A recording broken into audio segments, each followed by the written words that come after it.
Hari ini kita mau bahas tentang buku pertama. Ini Kania bawa, coba kan kasih lihat.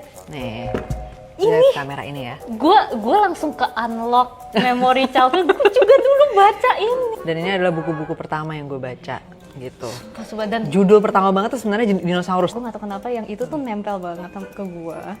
Soalnya gue ngelihat itu terjadi di manusia.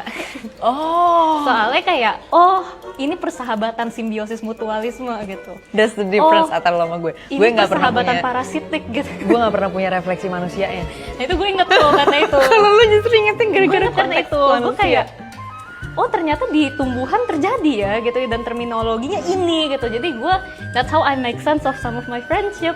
Gue parasitis nggak ya?